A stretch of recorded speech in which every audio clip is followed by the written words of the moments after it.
I'm limited in experience operating equipment. I've worked in an industrial setting where I ran loaders and fork trucks with regularity. However, um, tractors, it's just not something I have a lot of experience on. That's going to change someday. But for now, I had to make the best with what I had. Um, Normally, I go get hay. It gets loaded for me. I bring it back and I unload it myself by hand. However, there's been a bit of a hay shortage this year. And the first guy I bought hay from said he'd have enough for me to get another load, and he did not. And then I found another guy local, and he said he had hay, and then a few days later he'd run out as well. And so at the beginning of December, I was getting pretty desperate because I was down to one bale of hay. And the guy that I've bought hay from for 6 years had a bad crop this year, and he did not have any to sell me. And normally I would get 20 bales or so from him. So I got fortunate one day, and I must have got on to an ad at just the right time because I responded to a post a guy had made claiming that his dad had hay. And so I reached out to the guy that made the post. He passed along his dad's number, and that day we had scheduled for the hay delivery, and the hay delivery would take place 48 hours later. And that went real well, and I'm grateful for that. Um, the gentleman that delivered this hay, he you can see you see him on the side there. He's wincing, watching me unload, trying to get this bale off the spear. He keeps on cocking his head. But anyway, he brought this. He brought 15 bales up, and he drove 2 hours one way with this hay. Look at his right. You can just see the frustration in his right hand there. Anyway, he brought this hay from 2 hours away, and he charged me per bale what the local guys were charging, and I would have had to go to them, and I'd have to unload that by hand. So I got in a little bit of a pinch, but my neighbor was kind enough to let me borrow his tractor to get this hay unloaded. And it, fortunately, the ground was still relatively hard. You can see the tracks I'm making in the yard. But fortunately, we had good ground. We had a good day. And he was, I think he was a little deeper in my yard than he was expecting that he would get. But he got out no problem. So the tractor we're using here is an Eicher 6100. See, Jerry's working with me there. The tractor we're using here is an Eicher 6100. So I'm guessing that's probably around a 60 horsepower tractor. It is a two-wheel drive tractor. The loader is a Koyker, Koyker, 245 loader. And I don't know what the capacities of the loader are. However, I do know that it was more than adequate for what I was using with these bales. Jerry, the guy that delivered them, told me they weighed about 1,000 pounds. He baled them, but the tractor did an outstanding job. I will admit I have been on a few projects at my neighbor's house helping him and have not been as impressed with the tractor, but I thought it did incredibly well for what I was doing, um, regardless of the limitations of the operator. When you've never done something like this, it's so easy to look, and I've done it for years, watching guys load hay up in my trailer for me, but when they can't shake the bale off the spear, you're gesturing with your fingers or your hands, thinking, just do this, it's that easy. Well, then you get on that tractor, and it's not that easy. And I am thankful for Jerry's patience because he was probably at my house for 10 or 15 minutes longer than he needed to be, which in the grand scheme of things isn't that great, but everybody's time, um, everybody's time is valuable. But in my head, this is going to be played out so smoothly. I was just going to pick him up and drop him right in a row like that. And sometimes I struggled getting the bail off the spear, and just figuring out the orientation of the face plate. Um, can be there's a learning curve to it, no doubt.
So I got 15 bales total. There were 2 rows of 5 on the bottom and a row of 5 on top. I was a little nervous about this bale on top. That's a 2019 F350 he's got there, and I just wanted to make sure that it got stabbed and down quick. I didn't want to play any games with her to try to do anything cute. And next thing I know, it rolls over the edge of that gooseneck hitch and lands between the hitch and his cab. But there we are, a third of the way unloaded. I'm a kinesthetic learner. It's how I learn. I was given about a 90-second tutorial on how to start the thing, and just a rough go on what lever did exactly what. And I wouldn't say that I'm hitting a groove, but I'm certainly getting the feel for things right here. It was a beautiful morning in December. We had the cloudiest January in 25 years. So I'd have been grateful to have that sunshine for the last month. I've been giving this a lot of thought lately. If at some point I will have the means to buy my own hay equipment, and I just wonder if that's worth it. The time, the fuel, the repairs, all the expenses in that. And it's when I was a kid baling hay with my grandpa, we baled on the hottest day of the year. He hoped to get 3 cuttings a year. And at $60 a bale, which at this point for me lasts a week. So I'm spending $8 a day to feed 3 head with this. You gotta really love doing hay, and you really gotta want to be self-sustaining and not have to rely on anybody when you undertake that capital investment and the investment of time and the stress of when to cut, when to bail, so you can get it all in. Because if you can find a good hay supplier, that is just such a it's capital intensive, but it's not time intensive. And I don't have to make the hard decisions, and I don't have to give up an entire weekend or a week to get an entire crop in.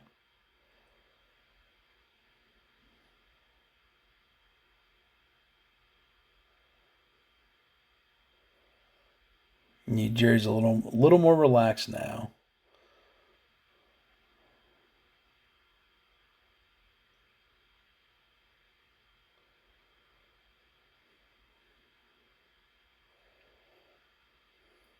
That Diamond C trailer was nice. There are not you don't see very many Diamond C's in our neck of the woods. Um, at our local dealers, there, Sure Track and some PJ, but that Diamond C was a nice sturdy trailer, and I've started seeing some of the dump trailers, and I will be in the market for a dump trailer this year. But I was surprised at how thick and sturdy that Diamond C looked versus some of the other trailers I've seen around here. Big Tex. I see a lot of Big Tex trailers in our area. This area of our properties, it's the lowest part of the property, and it's one of those areas that for years it just seemed like it would get torn up before we had before we had cattle. I would rent out our pasture for row crops, and it seemed like the farmer, who's a great guy, but he was always getting stuck or getting something stuck, and for years that area has just been so wet, and it always got torn up and muddy, and you couldn't mow it. And when we got a new septic, we put a perimeter drain in, and that drain runs through that area, and it's just made such a difference with getting the water off that area. And the drain just runs through there. It's not necessary collecting a lot of water there. Jerry was concerned about the buildup of hay on his trailer falling on the grass, and I said, "It's all right, man. It's just carbon. It's good fertilizer. You don't have to worry about keeping that stuff on the trailer." He was a great guy. I got his number, and I will certainly be getting hay from him in 2024. Um, Ideally, I'd like to make contact when it gets cut and get it delivered early rather than in December.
So this is where my inexperience starts to shine. I got this bale on the hay fork, but I had trouble finding reverse.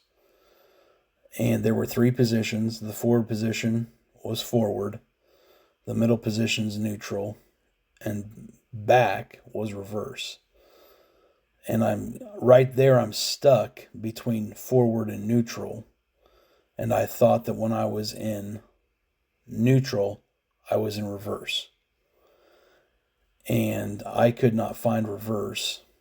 And then I thought the tractor might be malfunctioning. I mean, again, inexperience. But I just could not find reverse. And I did not want to waste time. And you can see I'm lurching forward there. But anyway,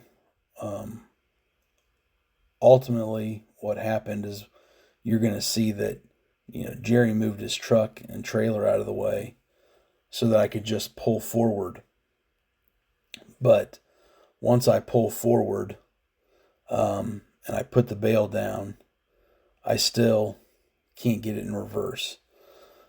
And Jerry graciously, as he watched me, limp through this for 15 minutes, he graciously hopped up and informed me he was a heavy equipment operator, for which I was very thankful. And he helped me find reverse. And at that point, I was ready to be done. I think he was ready to be done. So we just let Jerry finish out unloading this hay.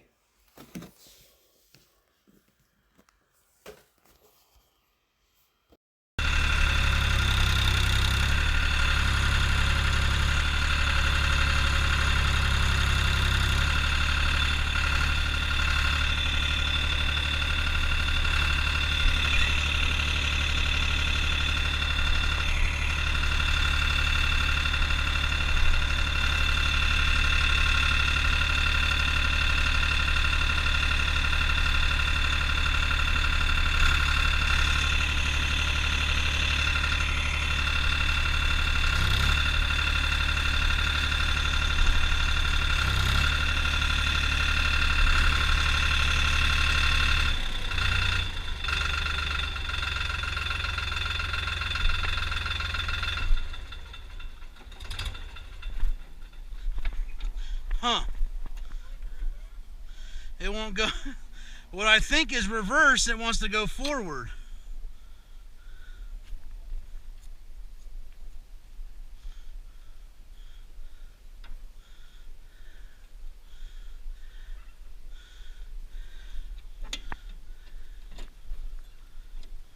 See, that should be neutral. No, let's reverse that. I don't know, maybe I'll let you give her a whirl. I don't know. Let me see what I can do.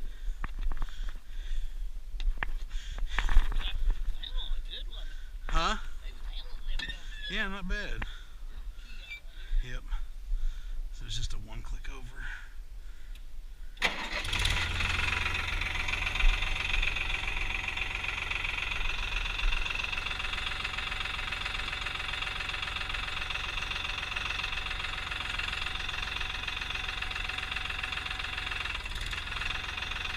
Yeah, forward should be forward and back should be back.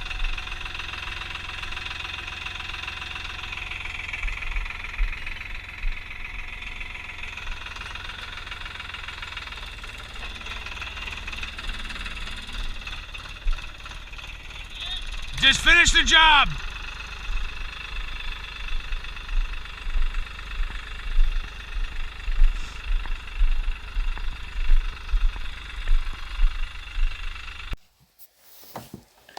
Well, I appreciate you watching.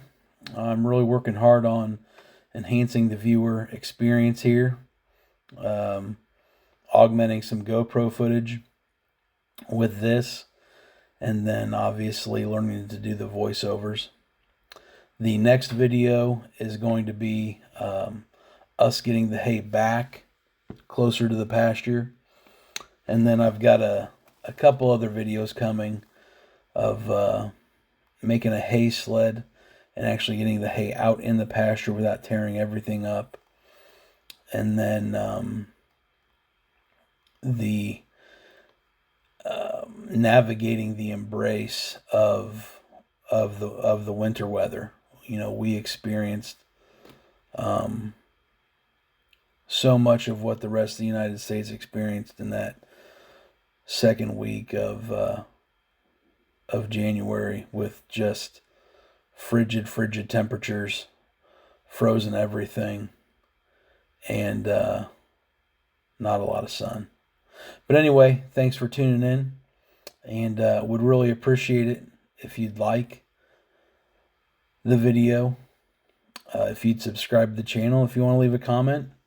We appreciate the feedback. But you've given us your time, and that is the most valuable thing you can give. We'll see you next time.